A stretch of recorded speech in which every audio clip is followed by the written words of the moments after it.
विरार पूर्व आणि पश्चिमेला जोडणाऱ्या नारंगी पुलाचे काम सुमारे 3 महिन्यांपूर्वी पूर्ण झाले। पालघरचे पालकमंत्री गणेश नाईक यांच्या हस्ते पुलाचे उद्घाटनही करण्यात आले। मात्र पुलाखालील डिव्हायडरचे काम अद्याप अपूर्ण असून बांधकामाचा राडारोडा गेल्या महिनाभरापासून पडून आहे। या अपूर्ण कामामुळे परिसरात वारंवार वाहतूक कोंडी होत असून अपघातांचा धोकाही वाढलाय।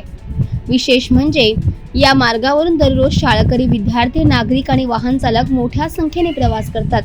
त्यामुळे कोणतीही जीवितहानी होण्यापूर्वी प्रशासनाने तातडीने दखल घेण्याची गरज आहे। स्थानिक नागरिकांनी पालिकेकडे मागणी केली आहे की पुलाखालील डिव्हायडरचे काम त्वरित पूर्ण करण्यात यावे। रस्त्यावर पडलेला बांधकामाचा मलबा हटवावा आणि कामात झालेल्या विलंबाबाबत संबंधित कंत्राटदाराची चौकशी करून कारवाई करावी। नागरिकांचा सवाल असा आहे की पुलाचे उद्घाटन होऊन अनेक महिने उलटले तरीही पूरक कामे अद्याप अपूर्ण का आहेत। प्रशासनाने याकडे तातडीने लक्ष देऊन नागरिकांची सुरक्षितता सुनिश्चित करावी अशी मागणी जोर धरते। माझं नाव सूर्यकांत पुळे आहे। तर हा ब्रिज बनलाय, ब्रिजचं काम आता सध्या झालंय, पण इकडे पिलर असे रस्त्यावरती टाकून ठेवले, काय बोलणार? माझं म्हणणं असं आहे की 3 महिने आले ब्रिजचं काम झालंय आपलं, ठीक आहे, ब्रिज चालू झालं, सर्व काही झालं, चांगलं झालंय, पण आता जर बघायला गेलं तर डिव्हायडरचं काम चालू आहे।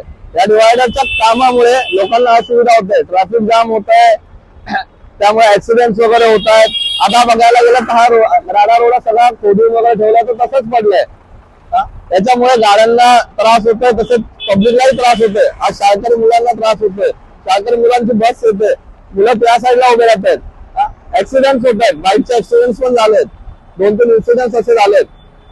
तर असं आहे की हा जो राडा रोडा आहे, जो पण कोणी कॉन्ट्रॅक्टर असेल किंवा कोणी काही असेल, ठीक आहे, त्याने हा लवकरात लवकर उचलावा आणि याची विल्हेवाट लावावी, जेणेकरून जी काही असुविधा होते ती लोकांना होणार नाही।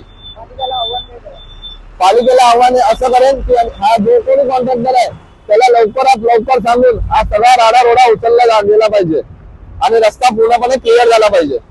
झाले आता 8 दिवस झाले तर काम चालू आहे ब्रिजचं। इथं इथपर्यंत क्लिअर आले त्या ठिकाणावरती, पण शाळकरी पोरं येतात जाते, त्यांना प्रॉब्लेम होतो। शिवाय इथं वाहन पण टर्न घेतात त्या बाजूनी, तर खूप प्रॉब्लेम होतो या ठिकाणावरती। पालिकांना आव्हान काय, तुमचं काम आहे, तुमचं ज्यांनी कोणी कॉन्ट्रॅक्ट घेतले त्यांनी पूर्ण करावं कॉन्ट्रॅक्ट लवकरात लवकर, आणि जेणेकरून लोकांच्या जीवाशी काही दुखापत होणार नाही लोकांना।